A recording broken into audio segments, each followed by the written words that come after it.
जगनो मगनो मेरे लाल को आजा रे निंदिया चंचल मोहन साम के नयन बीचे समा सोवे कन्हैया पालना या की है छवि अभिराम आंगन की शोभा मेरो आंगन की शोभा मेरो मनमोहन घनश्याम आजा रे निंदिया छगनो मगनो मेरे लाल को आजा रे निंदिया चंचल मोहन साम के नयन बीचे समा। तो মা এইভাবে দোলনা বল দিচ্ছে আর এই লরি শোনাচ্ছে লালাকে। তো এদিকে কি হয়েছে, এইভাবে গান গাইতে গাইতে মা যখন দোল দিচ্ছে দিতে দিতে দেখলেন কি লালা ওই দোলনার মধ্যে শুয়ে শুয়ে কি করেছে, আজ লালা প্রথম পাশ দিয়ে শয়ন করেছে। মা দর্শন করেছেন, সঙ্গে সঙ্গে বলছেন শীঘ্র খবর দাও সমস্ত গোকুলবাসীদের, সমস্ত গোকুলে খবর দাও, নারীদেরকে খবর দাও, এখন বাড়িতে উৎসব হয়ে আছে। কেন? গোপাল পার্শ্ব পরিবর্তন করেছে, তো এই উপলক্ষে উৎসব হবে। তো সমস্ত গোকুলের সঙ্গে সঙ্গে খবর দিয়ে দেওয়া হলো। এবার যারা গান বাজনা গাইতে পারেন, বাজাতে পারেন, তারাও সবাই এসে গেছে এই সংবাদ পেয়ে নন্দমোহনের উৎসব হবে। তো তারা এসেছে, এসেও সঙ্গে সঙ্গে তারা গাইতে শুরু করেছে पलना में ललना सुलावे यशोदा मैया, पलना में ललना, पलना में ललना सुलावे यशोदा मैया, पलना में ललना, ललना सुलावे मैया, पलना सुलावे, ललना सुलावे मैया, पलना दुलावे, पलना में ललना सुलावे यशोदा मैया, पलना में ललना। तो সবাই এসে গাইতে বাজাতে নাচতে শুরু করেছে। মা বলছে আস্তে আস্তে আস্তে থামো থামো থামো থামো। কি হয়েছে মা? আরে আমার লালা এই মাত্র ঘুমিয়েছে, তো তোমরা যদি এত জোরে জোরে গাইতে থাকো, বাজাতে থাকো, নাচতে থাকো, তাহলে তো লালার ঘুম লেগে যাবে। তো তোমরা আস্তে আস্তে। মা তাহলে কি এখন বসে বসে তোমার মুখ দেখতে আমরা এসেছি, তোমার মুখ দেখতে বসে বসে আমরা এসেছি গাইতে বাজাতে আনন্দ করতে নাচতে, আমাদের ডেকেছো কেন? আমরা বসে বসে কি তোমার মুখ দেখবো? বলছেন আমরা কিছুতেই গান বন্ধ করতে পারবো না। তো তারা গাইতে শুরু করেছেন। তো মা দেখছেন লালা তো এই সবে মাত্র ঘুমিয়েছে, তো এক্ষুনি যদি ঘুম ভেঙে যায়, তো সেই জন্য মা কি করেছেন, এরা তো কেউ শুনলো না, এরা সব গাইতে বাজাতে শুরু করেছে। তখন মা বাধ্য হয়ে কি করেছে, ওই লালাকে দোলনা থেকে তুলে নিয়ে কি করেছেন, কোলের মধ্যে নিয়ে ওই বাইরে বাগানের মধ্যে একটি পুরানো শকট ছিল, তো সেই শকটের নিচে আজ মা লালাকে নিয়ে শুয়ে দিয়েছেন। আর সেই শকটের উপরে কি ছিল, সেখানে যত ওই সব দই দুধ মাখনের ভাণ্ড সেই শকটের উপরে ছিল। আর মা লালাকে নিয়ে ওই শকটের তলায় নিচে নিয়ে লালাকে শুয়ে দিয়ে এসেছে, এমন জায়গায় শুয়ে দিয়ে এসেছে যাতে আর ওই সমস্ত গান বাজনার কোন শব্দ লালার কর্ণে না আসে। মা ভাবছেন লালা এখানেই নিশ্চিন্তে ঘুমাবে, কোন শব্দ এখানে আসবে না। তাহলে চিন্তা করুন এবার কতটা দূরে রেখে এসেছে। মা ভাবছেন এখানে আর ওই গান বাজনার কোন শব্দ আসবে না, লালা খুব নিশ্চিন্তে ঘুমাবে। তো এবার যেই মা ওখানে রেখে চলে গেছে, ভগবান সঙ্গে সঙ্গে চাইতে শুরু করেছেন। মা চলে গেছে, সঙ্গে সঙ্গে ভগবান পিট পিট করে চাইতে শুরু করেছেন। আর সম্মুখীন চোখ খুলে গিয়ে দেখছেন কি উপরে ওই গাড়ি, আর সেই গাড়ির নিচে তিনি শয়ন করে আছেন। তো ভগবান ভাবছেন যে উৎসব হচ্ছে আমার জন্য, বাড়িতে উৎসব হচ্ছে কিসের জন্য? আমার জন্য। আমি পাশ ফিরে শুয়েছি, তাই আমি পার্শ্ব পরিবর্তন করেছি, তাই মা উৎসব করছে বাড়িতে। তো উৎসব হচ্ছে আমার জন্য, আর আমাকে ঘর থেকে বাইরে বার করে দিল। তো এখন ঘরে যাই কি করে? তো ভগবান কি করলেন? ভগবান জোরে জোরে কাঁদতে শুরু করলেন, যাতে এই কান্নার শব্দ শ্রবণ করে মা এসে নিয়ে যায়। কারণ ছোট্ট শিশুদের ওটাই হচ্ছে শক্তি, বালনাম রোদনম বলহ, হচ্ছে শিশুদের ওটাই, কান্নাই হচ্ছে সব শক্তি। ওখানে হচ্ছে যা কিছু প্রয়োজন তারা কেঁদে কেঁদেই করে, কথা তো বলতে পারে না। তো ভগবান গৃহে যাওয়ার জন্য কাঁদতে শুরু করলেন, কিন্তু সেই কান্না তো মায়ের কর্মে গেল না। ওদিকে তো মহলে খুব ধুমধাম করে নাচ গান হচ্ছে। সুখদেবজি বলে নৈবা শৃণুয়াদ বৈ রোদিতম সুতসসা রুদন স্তনার্থী চরণ বলিক্ষী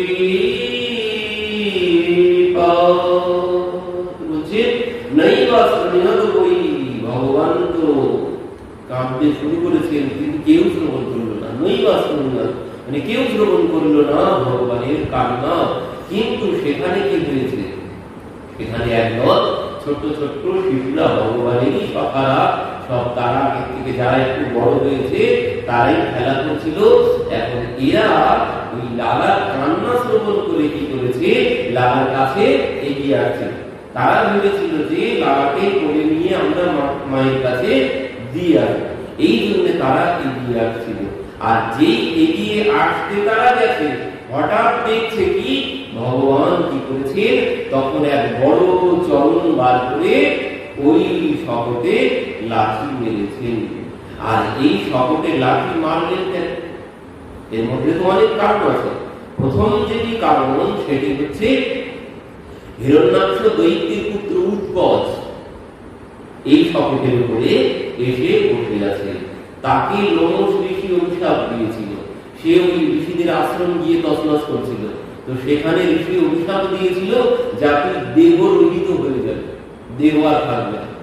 তো সেই জন্য সে দেহ রহিত হয়ে গেছে। পরবর্তীতে লোমশ ঋষির চরণে গিয়ে পড়লেন। ঋষি বললেন ঠিক আছে, ভগবান যখন দ্বাপরে আসবে তখনই তোকে উদ্ধার করবে, তোকে এতদিন এভাবেই ঘুরতে হবে। তো দেহ রহিত হয়ে সে ঘুরছে। তো এখন যখন দেখলেন ভগবানকে মা বাইরে দিয়ে গেছে, তো এই সুযোগে সে ওই শকটের উপরে এসে বসে গেছে। তো ভগবান এই দেখেই সেই জন্য তিনি শকটে লাঠি মারলেন। এবার যেই শকটে লাঠি মেরেছেন, সঙ্গে সঙ্গে কি হয়েছে? উপরে যত ওই হাঁড়ি কলসি ছিল সব তো পেড়ে পড়ে ভেঙে চুরে তছনছ হয়ে গেছে। দই দুধ ঘি যা ছিল সব নিচে পড়ে গেছে, ভেঙে সব। তো এবার সঙ্গে সঙ্গে এতক্ষণ গোপাল কেঁদেছে, সে শব্দ কিন্তু যায়নি, কারো কর্মে যায়নি, মায়ের কর্মে যায়নি, কিন্তু এবার গেছে। কেন গেছে? এই যে সংসার দ্রব্য ভেঙেছে এর শব্দ গেছে। এই যে হাঁড়ি কলসি ভেঙেছে সংসারের দ্রব্য, তো এর শব্দ মায়ের কর্মে গেছে। কেন? বলছে মায়া আমাদের ওইখানেই বেশি, সংসারের দ্রব্যের প্রতি বেশি আমাদের মায়া, সংসারের প্রতি আমাদের বেশি মায়া, ভগবানের প্রতি আমাদের মায়া নেই। ভগবানের ডাক আমরা শুনতে পাই না, কিন্তু যদি কোনো সংসারের ক্ষতি হয় তার জন্য ভিতরটা ফেটে যায়। মা দৌড়ে এসেছে, এসে দেখছেন হায় হায় এ কি সর্বনাশ, শকটটা তো দূরে ভেঙে চুরে পড়ে গেছে, আর ওই দই দুধ মাখন সব নিচে বাড়িগুলো সব ভেঙে তছনছ হয়ে গেছে। মা ভাবছেন এই ভাঙলো কি করে? কোনো ঝড় হয়নি, এখন কোনো প্রাকৃতিক দুর্যোগ কোনো কিছু হয়নি, তো এগুলো ভাঙলো কি করে? এই মা চিন্তা করছে। এমন সময় কি হয়েছে, ওই যে ছোট ছোট বালক তারা খেলা করছিল, তারা মায়ের কাছে এসে উপস্থিত হয়েছেন। মা বলছে যে এই তোরা দেখেছিস এই শপথ ভাঙলো কি করে? তারা বলছে মা শুনবে এই শপথ ভাঙলো কি করে? মা তোমার লালা কাঁদতে শুরু করেছিল, আর আমরা ভেবেছিলাম যে লালাকে কোলে নিয়ে তোমার কাছে দিয়ে আসবো, কিন্তু আমরা যেই কাছে আসতে গেছি দেখলাম তোমার লালা বিশাল এক চরণ বার করে সেই শপথে লাঠি মেরে দিল, আর সেই শপথ উপরে উঠে সব ভেঙে চুরে তছনছ হয়ে গেল। আর এই কথা যেই বলছে উচারু ব্যবস্থিত মতি গোপাং গোপীশ্বরকা রুদিতানেন পাদেন ক্ষিপ্ত মেদন্ন সংশয়। বলছে মা তোমারই লালা লাঠি মেরে সব ভেঙে দিয়েছে, কিন্তু মায়ের বলছে রুদিতা মেয়ের পাদেন ক্ষিপ্ত মেদন্ন সংশয়। মা তুমি আমাদের কথায় সংশয় করো না, মা বিশ্বাস করছে না। কি দেখতে তোরা কি দেখেছিস? বলছে তোরা কি এই সকাল সকাল কি ধান টান খেয়ে রেখেছিস নাকি, গাঁদা খেয়ে রেখেছিস নাকি, যে আমার এইটুকু লালা এই শপথে লাঠি মারবে কি করে? তোরা কি দেখতে কি দেখছিস, কি বলতে কি বলছিস? তো মা তাদের কথাই বিশ্বাস করলেন না। বলছে যে সেই বালকরা বলছেন মা ক্ষিপ্ত মেয়েটা না সংশয়। বলছে মা তুমি আমাদের কথায় সংশয় করো না, আমাদের কথায় বিশ্বাস করো। তো মা বলছেন নদে শ্রদ্ধা দানি লোকা বাল ভাষিত মৃত্যুত। বলছে মা ওই বালকের কথা মানে বালকরা কি কখন বলে তার কোনো ঠিক ঠিকানা নেই। তো মা এই ভেবেছে যা তোরা এখান থেকে কি দেখতে কি দেখছিস, কি বলতে কি বলছিস, তোরা হয়তো সকাল সকাল মিশা করে দিবি। তো বলে মা তাদেরকে সেখান থেকে তাড়িয়ে দিল। তো এবার কি হয়েছে, মা গোপালকে কোলে নিয়ে গৃহে চলে এলেন। সুখদেবজি পরবর্তীতে বলছেন একদিন কি হয়েছে, মা গোপালকে কোলে নিয়ে স্তনামৃত পান করাচ্ছিলেন, উঠানের মধ্যে ঘুরছিলেন আর গোপালকে স্তনামৃত পান করাচ্ছিলেন। তো এই মতো সময় কি হয়েছে, হঠাৎ এদিকে গোপাল নিজের ভাতটা বাড়িয়ে নিয়েছে। মা দেখছে এই তো কোলে নিয়ে আমি স্তনামৃত পান করাতে শুরু করলাম, তো এর মধ্যে হঠাৎ এত ভাত হয়ে গেল কেন? মা মায়ার দ্বারা মোহিত হয়ে গেছেন ভগবানের। মা ভাবছেন ভাই ভাই হয়তো অনেকটা দুধ পান করে ফেলেছে, তো এই জন্যে মা ভাবছেন অনেক দুধ পান করেছে, তো আমি উঠানে ছেড়ে রেখে যাই, তো এখানে খেলা করলে কিছুক্ষণ পরে হজম হয়ে যাবে। তো মা এই ভেবেছেন। আর সঙ্গে সঙ্গে কি হয়েছে, মুহূর্তম অভবৎ বৈষ্ণব রজসা তমসা ভূতম। বলছে মুহূর্তের মধ্যে দিকে মা যেই লালাকে নিচে রেখে ভিতরে চলে গেলেন। মা ভাবছেন আমি একটু কাজ করে আসি, তুই এখানে খেলা করতে থাক, খেলা করতে করতে হজম হয়ে যাবে, অনেক দুধ পান করে ফেলেছে, তো খেলা করলে হজম হয়ে যাবে। তো এই বলে মা রেখে গেছে। আর সঙ্গে সঙ্গে কি হয়েছে, বলছে মুহূর্তম অভবৎ বৈষ্ণব রজসা তমসা ভূতম। মুহূর্তের মধ্যে বৈষ্ণব বকুল কি হয়েছে, বলছে রজসা আর তমসা। রজ মানে ধূলি আর তম মানে অন্ধকার। তো ওই ধূলিতে অন্ধকার হয়ে গেছে। কেন? বলছেন তৃণাবর্ত এসে উপস্থিত হয়েছে, সমস্ত বকুল অন্ধকার হয়ে গেছে। তো ভগবানকে আজ তৃণাবর্ত এসে উড়িয়ে নিয়ে চলে গেলেন। তো ভগবান সেই তৃণাবর্ত যখন ভগবানকে উড়িয়ে নিয়ে গেলেন, ভগবান আর তৃণাবর্তের গলাটা জড়িয়ে ধরেছে। তো তৃণাবর্তের গলা যখন জড়িয়ে ধরে আছেন, তৃণাবর্ত গোপালকে নিয়ে উপরে যখন চলে গেছেন, তো তৃণাবর্ত উপরে গিয়ে ভাবছেন কি যে আমি মহারাজের ঘরের সম্মুখ থেকে কোনো পাথর উঠিয়ে নিয়ে এলাম নাকি, এত ভার কি করে হয়, এইটুকু বাচ্চা এত ভার কি করে হয়, তো আমি কি ভুল করে কোনো পাথর উঠিয়ে নিয়ে এলাম নন্দমহলের সম্মুখ থেকে, না হলে এত ভার কেন হচ্ছে? ভগবান হাসতে শুরু করেছেন এর ভাবনা দেখে। ভগবান বলছেন যে সবাই আমাকে পাথরের মধ্যে দর্শন করে, সবাই আমাকে পাথরের মধ্যে দর্শন করে, আর তুই আমার মধ্যে পাথর দর্শন করছিস। তো চল তোকে ওই পাথরের উপরেই তোর মাথা ঠুকে ঠুকে মারবো। তো সেই জন্য ভগবান কি করলেন, অন্তরিক্ষাৎ পতিতং শিলায়াম বিশীর্ণ সর্বাবয়বং করালম। তো ভগবান সেই তৃণাবর্তকে কি করলেন, শিলার উপরেই ফেলে আছাড় দিয়ে তাকে আছাড় দিয়ে মারলেন। তো এই যে তৃণাবর্ত কপটাসুর, এরা দাপরে এসেছিল তাই নয়, এরা কিন্তু আজও আছে। আর এই কপটাসুরকে, এই তৃণাবর্ত সুরকে, এই যে কপটাসুর গেল, তো এখানে ভগবান লাথি মারলেন।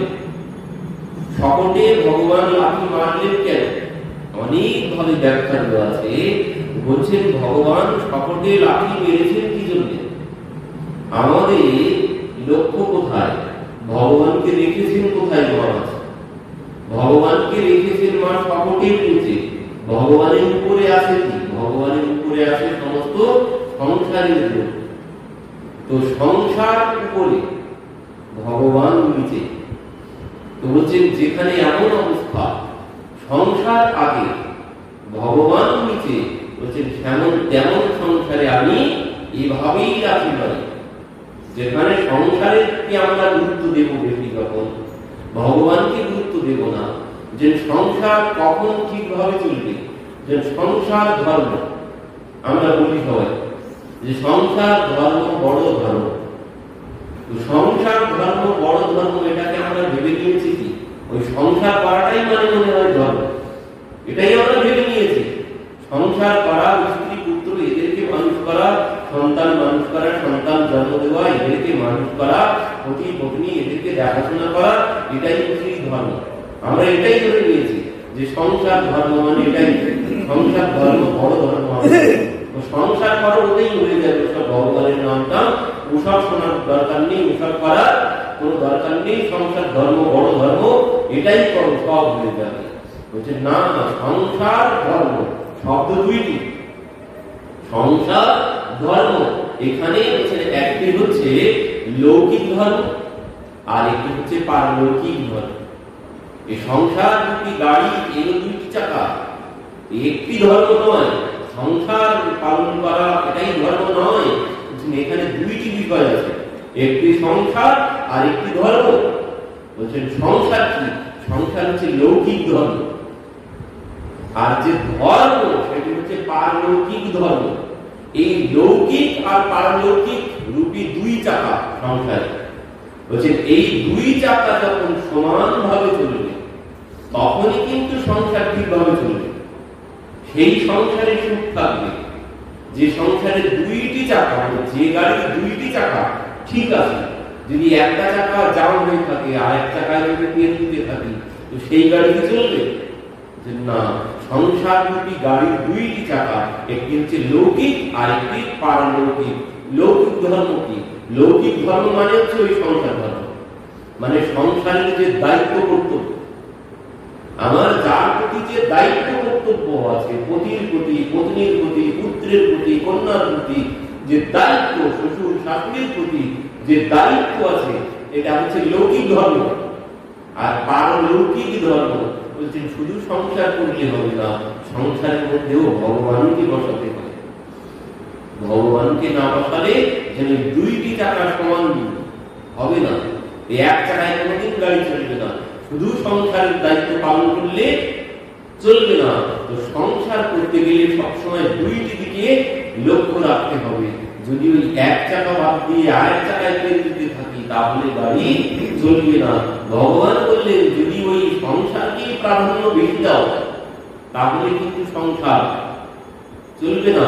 আর সেই সংসারে কিন্তু আমি এভাবেই রাখি মানি, সে সংসার এইভাবে ভেঙে চুরে চুরমার হয়ে যাবে।